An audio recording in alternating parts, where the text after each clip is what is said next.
हा खेकड्याचा रस्सा पाहून कुणाकुणाला गावाकडची आठवण झालेली आहे। गरमागरम भाकरीसोबत हा खेकड्याचा रस्सा आज मी केलेला आहे। नमस्कार, मी स्वप्ना वायकर, वायकर्स किचनमध्ये तुमच्या सगळ्यांचे मनापासून स्वागत करते। तर बघा, आज ना खेकडे आणलेत। तर वर्षातून साधारण 1 ते 2 वेळा आमच्याकडे खेकड्याचं कालवण होतंच। पण आता काय झालं, खेकडे मी हे नॉनव्हेज खात नसल्यामुळे मिस्टरांनी तिकडूनच म्हणजे जिथून घेऊन आले त्यांच्याकडूनच सगळे साफ करून आणले। तर मला ती तुम्हाला प्रोसेस नाही दाखवता आली, नेक्स्ट टाइम मी नक्की ट्राय करेल दाखवायची।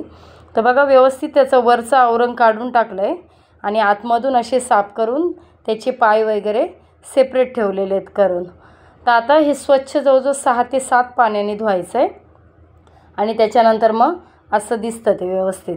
तर आता बघा, त्यासाठी ना मसाला काय करायचा दाखवते तुम्हाला। गरम मसाला घेतला आहे मी। मसाला वेलची आहे, चक्रफूल आहे, जावित्री आहे, लवंगा, मिऱ्या, दालचिनी आहे आणि तेजपत्ता एक। आता वाटण्यासाठी काय घ्यायचं आहे, भरपूर असा लसूण घ्यायचा आहे आपल्याला, कारण लसणाचं प्रमाण याच्यामध्ये जास्त लागतं। 1 कांदा मी गॅसवर भाजून घेतला आहे, 2 लहान कांदे तव्यावर भाजलेत, थोडंसं ओलं खोबरं भाजून घेतलं आहे आणि सुकं खोबरं गॅसवर भाजून काळं करून घेतलं आहे। तर तेजपत्ता एक मी फोडणीसाठी तो ठेवलेला आहे।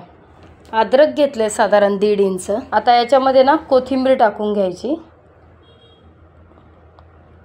आणि हा धण्याचा मसाला आहे माझा, म्हणजे धना आणि गरम मसाला। तुमच्याकडे जर धण्याची पावडर नाही आहे तर तुम्ही इथे 2 ते 3 चमचे धने, अख्खे धने घेऊ शकता आणि व्यवस्थित असे भाजून काढायचे खरपूस। आणि हळद पण टाकायची मसाल्यामध्ये। ह्यामुळे काय होतं, मसाल्याचं जे आपलं वाटण जे होईल ना त्याला बघा किती छान असा कलर येईल। तर आता हे खेकडे ना लाल पाठीचे आणि काळ्या पाठीचे असे 2 प्रकारचे असतात। तर हे साधारण काळ्या पाठीचे होते। मला त्यातलं तितकं जास्त खूप कळत नाही, जर काही चूक झाली तर सांभाळून घ्या, कारण मी खात नसल्यामुळे मला तितकं माहीत नाही। पण सासूबाईंचं बघून मी ही रेसिपी शिकली आहे करायला। तर बघा, चवीनुसार मीठ पण टाकून घेतलं आहे वाटणामध्ये आणि आता आपल्याला हे वाटण करून घ्यायचं आहे व्यवस्थित असं। पाहू शकता वाटणाचा कलर कसा आला आहे ते। आता बघा, मोठं पातेलं ठेवायचं आहे, कारण व्यवस्थित असे खेकडे परतले पण गेले पाहिजे आणि याचा रस्सा इतका भन्नाट होतो ना, तर हे पातेलं सगळंच्या सगळं संपून जातं। इतकं कालवण याचं छान, म्हणजे मी तर खात नाही पण मला थोडंसं वासावरून ते लक्षात येतं। तर बघा, 5 पळ्या साधारण तेल टाकले, 4 ते 5 पळ्या। तर त्याच्यामध्ये कढीपत्ता टाकून घेतला आहे, कांदा लसूण मसाला 2 चमचे टाकला आहे, माझा मी केलेला घरगुती गरम मसाला टाकला आहे 1.5 चमचा आणि 1 चमचाभर साधारण मिरची पावडर टाकली आहे। तर आता व्यवस्थित असं परतून घ्यायचं आहे आपल्याला हे सगळं। व्यवस्थित असं परतलं गेलं की आपण जे साफ करून घेतलेले खेकडे आहेत ते आपल्याला टाकून घ्यायचे आहेत। आता नेक्स्ट टाइम मी जर रेसिपी केली खेकड्याची परत ना, तर तुम्हाला ते पूर्ण प्रोसेस म्हणजे खेकडे साफ कसे करायचे ते नक्की दाखवण्याचा प्रयत्न करेन।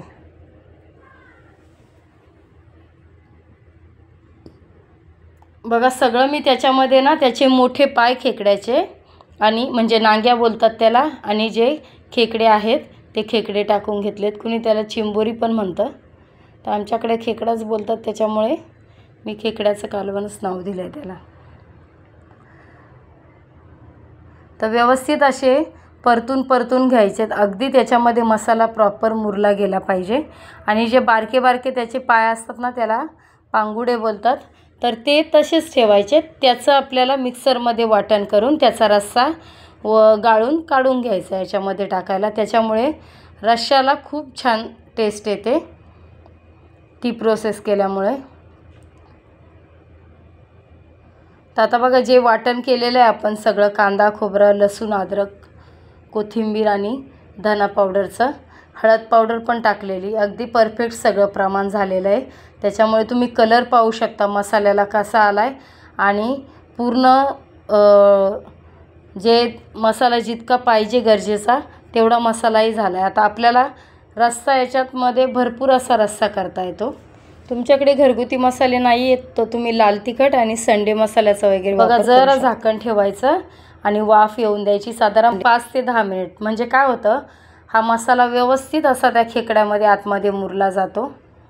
तर आता बघा हे जे पाणी सगळं टाकते ना, मी मिक्सरच्या भांड्यात पाणी टाकून घेतलं आहे. सगळं गरम पाणी टाकायचं, अगदी एकदम गरम नाही आहे, पण कोमटपेक्षा जास्त गरम असं पाणी मी करून घेतलं आहे. आणि आता आपल्याला रस्सा कितपत करायचा आहे त्या पद्धतीने तितकं पाणी आपल्याला टाकून घ्यायचं आहे. आता काय झालं, मला आम्ही हे खेकडे आणल्यानंतर गावावरून दीर अचानकच आले, त्याच्यामुळे मग आणि खेकड्याचं असा प्रकार आहे की तो आपल्याला जवळपास मिळत पण नाही, तर मग त्याच्यामध्ये जास्त मला खेकडे वाढवता नाही आले. तर मी त्याच्यामध्ये अजून एक गोष्ट ॲड केली आहे, ती पुढे जाऊन सांगते तुम्हाला.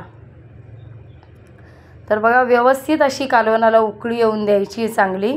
आणि तोपर्यंत आपण काय करायचं, हे जे छोटे पाय आहेत त्याचे ते व्यवस्थित मिक्सरला वाटून घ्यायचे. पहिले थोडंसं पाणी टाकायचं, नंतर अशा पद्धतीने बघा पेस्ट होते, ही अशी पेस्ट त्याची करून घ्यायची.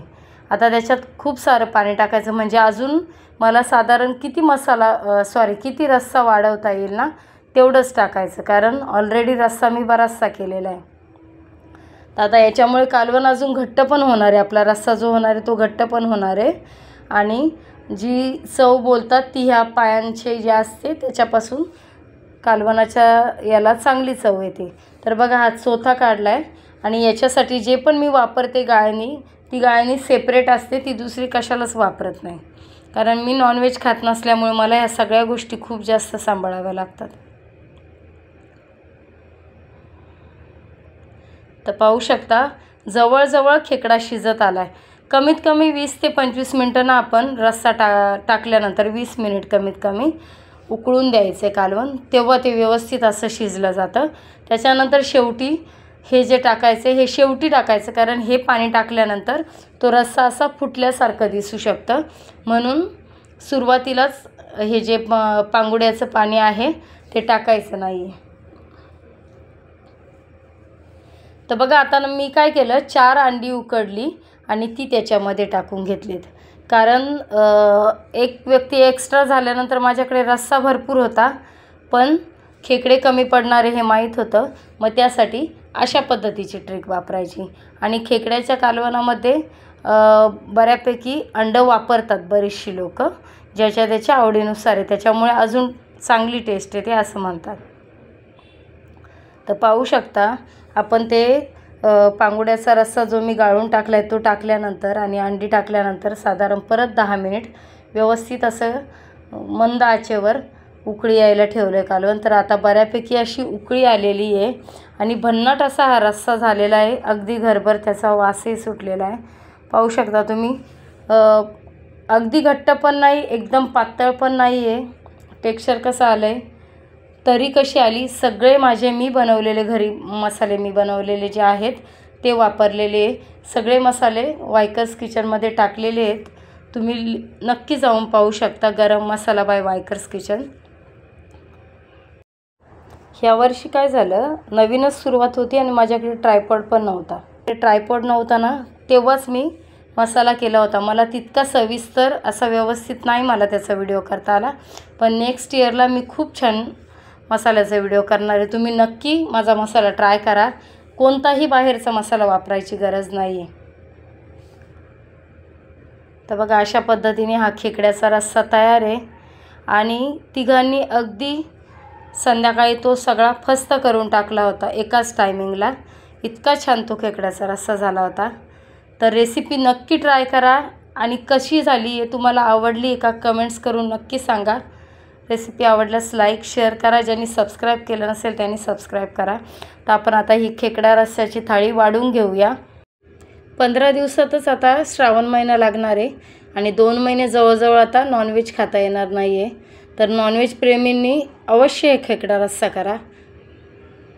तर मस्त असे खेकडे शिजले गेलेले आहेत, पाहू शकता. गरमागरम असतात, त्याच्यावर रस्सा वाढून घ्यायचा, दुसऱ्या वाटीमध्ये रस्सा पिण्यासाठी द्यायचा आहे. खेकड्याचा रस्सा पिण्यासाठी खूप छान असतो. कोथिंबीर टाकायची थोडी, भात वाढून घ्यायचा आहे.